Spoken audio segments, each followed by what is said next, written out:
The judge placed my father's loan application beside the sale agreement and studied the two forged signatures. One belonged to my grandmother. The other was supposed to belong to me. Then she looked over her glasses and asked my father one question. "Dr. Reed, if your daughter was never capable of becoming a dentist, why did you need her signature to sell the clinic?" My father turned toward my mother. My mother looked at my brother. And in less than 30 seconds, the three people who had spent years calling me weak began blaming one another in open court. That was the day my family finally admitted they had never been afraid I would fail. They had been afraid I would become qualified enough to see what they were doing. 10 years earlier, my father laughed when I placed my dental school acceptance letter on his desk.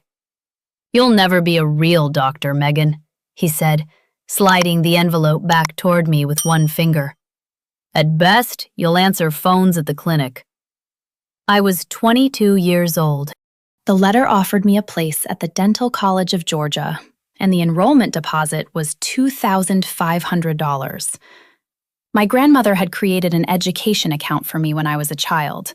She had funded it with nearly $46,000 and made my mother the successor administrator so tuition could be paid if Grandma became ill. I believed my future was already funded. 3 days later, I learned the account held only $317. My name is Megan Reed. I'm 32 now, and I own a general dentistry practice outside Atlanta. But that afternoon in Savannah, standing inside Riverstone Dental Center with my acceptance letter crushed in my hand, I still believed my parents had made some kind of accounting mistake. They had not. Riverstone occupied a restored brick building on Abercorn Street. A brass plaque beside the entrance read, "Founded by Dr. Eleanor Hayes, 1986. Eleanor Hayes was my grandmother. She had been one of the first women in Chatham County to build an independent dental practice under her own name. My father, Mark Reed, worked there as an oral surgeon. My mother, Linda, managed payroll, vendors, and insurance claims. At charity dinners, she introduced herself as the clinic's co-owner. Grandma never corrected her in public, but she never signed anything that made it true. When I was a child, I spent afternoons beside Grandma in the sterilization room. She taught me how to seal instrument packs, how to read the shadows on an X-ray, and how to speak to a frightened patient without making them feel foolish. She kept peppermints in the second drawer and wore an old silver watch clipped inside her coat pocket. "A frightened patient notices your face before your degree," she once told me. "Treat the person first." My parents taught me a different lesson. At dinner that night, Mom placed the account statement beside my plate. The education fund Grandma had built for me was almost empty. "We needed the money for renovations," she said. "Riverstone supports this entire family." "You withdrew it without telling Grandma or me?" Dad cut into his steak without looking up. "Your mother was authorized to manage the account. Don't turn a family decision into a courtroom drama." Then my younger brother, Tyler, came through the front door shaking a set of keys. Parked outside was a black BMW with a red ribbon stretched across the hood. Tyler had turned 18 the week before. Mom smiled at him in a way she had not smiled at my acceptance letter. "Your father and I wanted to reward his potential." I looked through the dining room window at the car. Then I looked back at the statement. The largest withdrawal had been made 6 weeks earlier. The clinic renovation had been completed 11 months before that. That was the first lie I could prove. When I asked Dad to explain the dates, he folded the statement and pushed it into his jacket pocket. "Dental school would bury you," he said. "You're too sensitive. You hesitate. You fainted when Tyler split his chin open." "I was 11. "You still fainted." Mom reached across the table as if she were comforting me. "A receptionist position will always be available. You can stay close to the family and avoid humiliating yourself." I finally understood what they wanted. Not exactly my failure, something quieter. They wanted me close enough to work for them, grateful enough to obey them, and unqualified enough to never question where the money went. I left Savannah 2 months later with 2 suitcases, $1,840 from a summer job, and Grandma's silver watch wrapped inside a pair of socks. She slipped it into my hand while my parents loaded my belongings into the car. "Don't sell this," she whispered, "and don't believe people who profit from your doubt." In Atlanta, I rented a room above a bakery that had closed after a kitchen fire. The hallway always smelled faintly of smoke and sugar. I worked evening shifts as a dental assistant, cleaned treatment rooms after midnight, and studied anatomy at a folding table beneath a window that leaked whenever it rained. I borrowed what I had to borrow. I applied for every grant I could find. During my second year, I earned a scholarship that covered most of my remaining tuition. My parents told relatives I had failed the admissions process and moved away because I was embarrassed. Grandma knew the truth. She attended my white coat ceremony in a navy dress and sat alone in the last row. She came to graduation, too. When my name was announced, she stood before anyone else did. My parents did not attend either ceremony. 4 years after graduation, I opened Reed Family Dentistry in Marietta. It had 4 treatment rooms, 6 employees, and a loan payment large enough to wake me at 3 in the morning. My parents never visited. Grandma did. She sat in my reception area, touched the framed license on the wall, and said, "You built the thing they needed you to believe you couldn't." Then her health began to fail. Every Friday, I drove from Marietta to Savannah to take her to cardiology appointments, organize her medication, and bring groceries to the house. My parents rarely came unless her accountant or attorney had scheduled a meeting. Once, I found Dad leaving her bedroom with a stack of folders pressed against his chest. "Credentialing forms," he said before I had asked a question. Grandma watched him from the bed. Her body looked tired. Her eyes did not. A week before she died, she squeezed my wrist beneath the hospital blanket. Her fingers rested over the silver watch. "They think Riverstone belongs to them," she whispered. I leaned closer. "What do you mean?" "Let them keep believing it for 7 more days." I thought the medication had confused her. It had not. At the funeral, Mom told 30 relatives that she and Dad would finally assume full ownership of Riverstone. Tyler raised a glass and joked that the clinic was entering the modern generation. No one mentioned that Grandma's chair beside the window was empty. The next morning, at 6:12, her attorney called me. Henry Cole did not begin with condolences. His voice was controlled and urgent. "Come to Riverstone before 8. Use the rear entrance. Do not tell your parents I contacted you." When I entered Grandma's office, Henry was waiting beside Samuel Price, the clinic's chief accountant.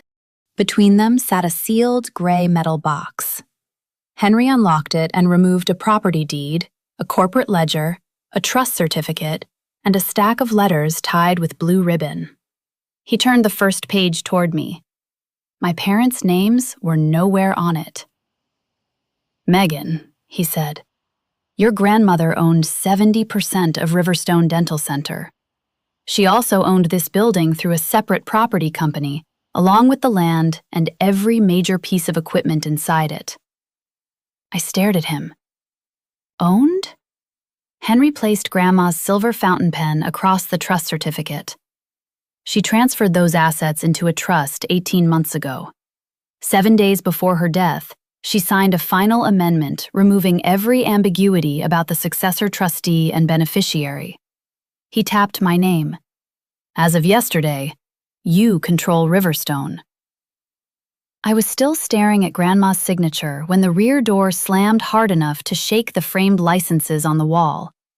My father entered first, still wearing the black suit from the funeral. My mother followed.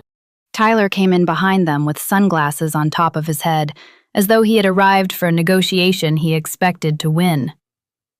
"What is she doing here?" Dad demanded. Henry closed the metal box and stood. "Mrs. Hayes instructed me to meet with Megan before the family conference." Mom's eyes moved from the trust certificate to the corporate ledger. For half a second, her face changed. Not grief, recognition. She knew those documents existed. Dad reached for the deed, but Henry placed his palm over it. "Do not touch my client's property." "My property," Dad snapped. "I built this clinic." Samuel opened a blue binder. He had worked at Riverstone for 14 years and rarely spoke above a murmur. "Dr. Reed, you received a salary, production bonuses, and 30% of the company's shares. The building was never yours." Mom stepped toward me. "Megan, this is family business. Henry is confusing you with legal language you don't understand." I looked down at Eleanor Hayes' signature. It was the same careful handwriting I had seen on birthday cards, scholarship forms, and every note she tucked into my lunch when I was a child. "I understand whose name is on the document." The room went quiet. Dad changed tactics immediately. His shoulders lowered, his voice softened. "Your grandmother became suspicious near the end. We protected this place while you were playing dentist in Atlanta." Playing dentist. Even with my license framed in my own office and thousands of completed patient records, he still knew exactly which old wound to press. Henry slid a second folder toward me. "Before you respond, you need to see what Riverstone has been paying for." Samuel opened the ledger to pages marked with red tabs.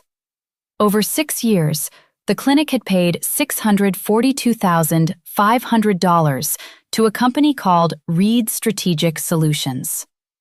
Tyler leaned against the wall. "That was consulting." "What did you consult on?" I asked. "Growth, branding, expansion." Samuel turned his laptop around. The company address was Tyler's apartment. It had no employees, no work product, no vendor contracts, and no business activity beyond invoices sent to Riverstone. 59 invoices used almost identical wording. Several included expansion bonuses for projects that had never existed. Tyler's smile disappeared.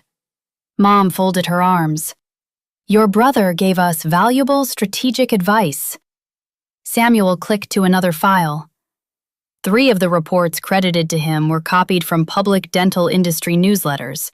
One still contained the original publisher's logo on page 2. Dad pointed at Samuel. "You work for us." "No," Samuel said. "I worked for Eleanor." It was the first time I had ever heard him raise his voice. Then he showed me the renovation records. The $312,000 project my mother claimed had consumed my education fund had been paid by a storm damage insurance settlement and a preservation grant for the historic building. My account had not paid for one cabinet, one dental chair, or 1 square foot of flooring.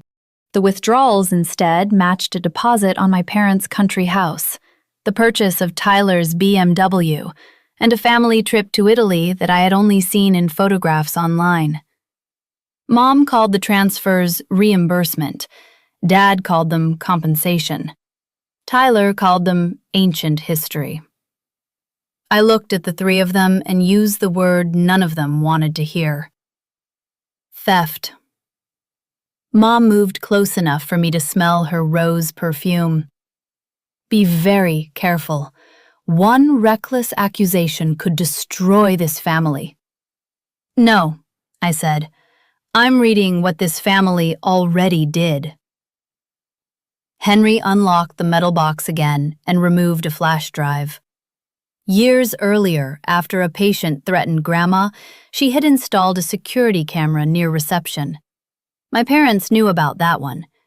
They did not know she had later installed a second camera inside the smoke detector above her desk. The footage was dated March 18th at 4:37 p.m., 6 weeks before her death. Dad appeared on the screen carrying a packet of documents. Grandma sat behind her desk wearing the pale blue cardigan I had helped her button that morning. "These are routine licensing renewals," he told her. Grandma adjusted her glasses. "Then why does page 2 transfer my controlling interest?" On the video, Dad froze. In the office beside me, he did the same. The packet was a share transfer agreement. Behind it was written consent for the sale of Riverstone to Halcyon Dental Partners for $4.6 million. Grandma refused to sign. Dad leaned across her desk and lowered his voice. "You are not capable of running this anymore." Grandma looked directly at him. "I am capable of reading." He gathered the papers and left. The next morning, Mom emailed the staff claiming Grandma's dementia had progressed and instructing employees not to accept business decisions from her without Mark's approval. But Grandma had expected that. Henry produced an independent competency evaluation completed 2 days after the recording. A neurologist, a geriatric psychiatrist, and her primary physician had each documented that she understood her assets, her decisions, and the people around her. Then he handed me a sealed envelope. Inside was a 4-page letter in Grandma's handwriting.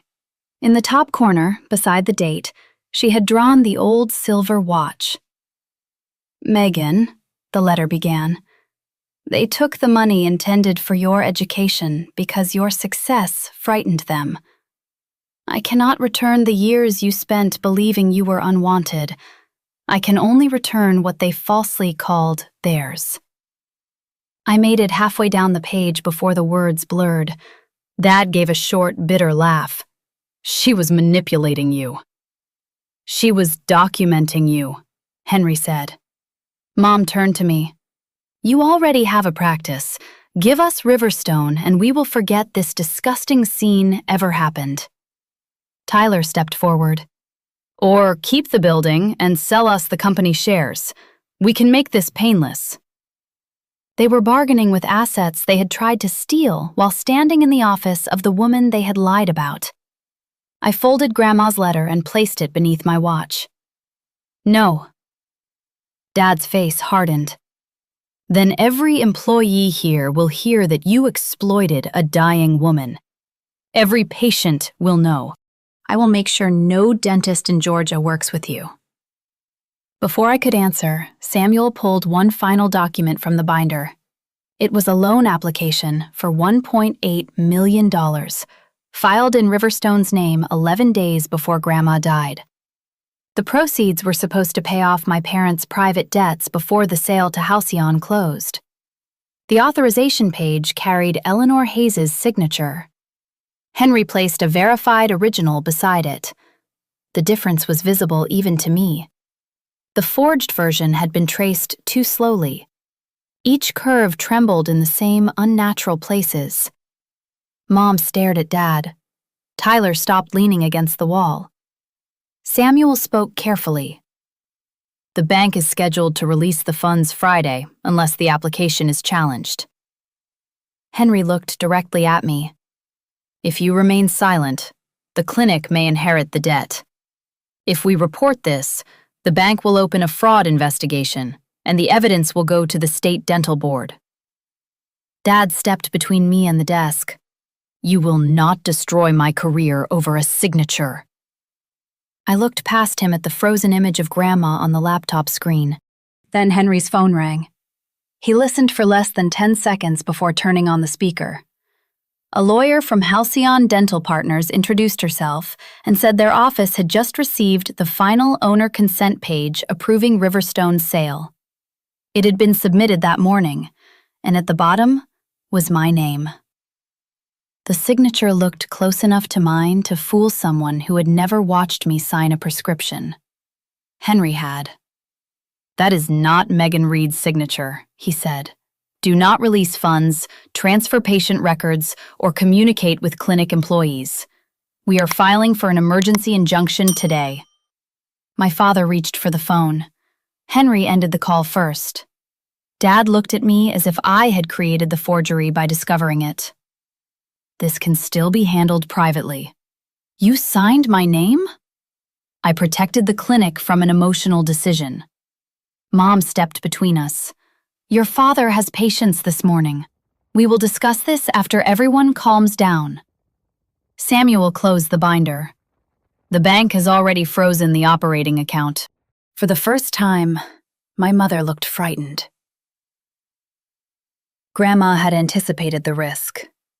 She had created a separate payroll reserve that required Henry and Samuel to approve withdrawals together. Employees could still be paid, but my parents could no longer move money, sell equipment, or complete the Halcyon transaction. Henry filed the emergency petition at 9:18 that morning. By noon, Halcyon had suspended the sale and delivered every document my father had submitted to its legal department. My parents responded the only way they knew how. They lied faster. Mom called all 23 employees and said I had manipulated Grandma while she was medicated. Dad contacted longtime patients and warned them that an inexperienced Atlanta dentist was attempting a hostile takeover. Tyler posted online that I had abandoned the family for years and returned only when money was available. 3 employees resigned before I could speak with them. Appointments were canceled. A supplier placed the clinic's account under review. Someone taped a handwritten sign to the rear door. Thief. I removed it myself at 6:40 the next morning. Then I stopped trying to answer every lie with emotion. I started collecting what emotion could not erase. Samuel printed 14 years of bank statements. Henry obtained the original loan file from Coastal Heritage Bank. A forensic document examiner concluded that Grandma's signature had been traced, and mine had been copied from a hospital consent form I signed during one of her admissions. The clinic's senior dental assistant, Rosa Martinez, brought us something even more important. Rosa had worked beside Grandma for 21 years. 3 months earlier, she had seen Dad remove folders from Eleanor's locked cabinet after closing. Grandma asked her to photograph every page before he returned. Rosa saved the images on a flash drive hidden inside an empty box of surgical masks. You knew? I asked. I knew Dr. Hayes was afraid, she said, and she told me you would come when the truth was ready. That sentence hurt more than I expected. Grandma had prepared for betrayal so carefully because she knew she might not live long enough to defend herself. The emergency hearing took place 9 days later in Chatham County Superior Court. It was not the final criminal trial.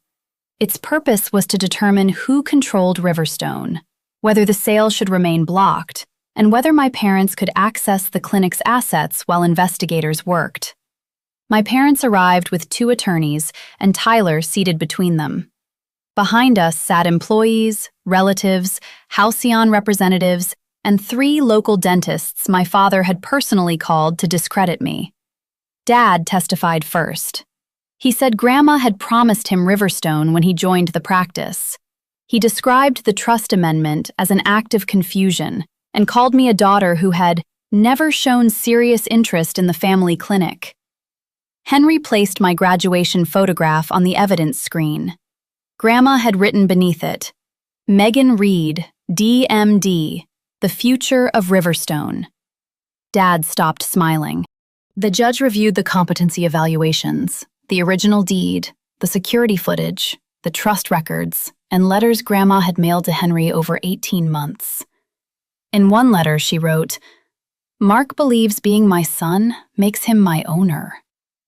Then the bank's fraud investigator testified that the $1.8 million loan would have paid off my parents' country house, 2 private credit lines, and Tyler's business debt before the clinic sale closed.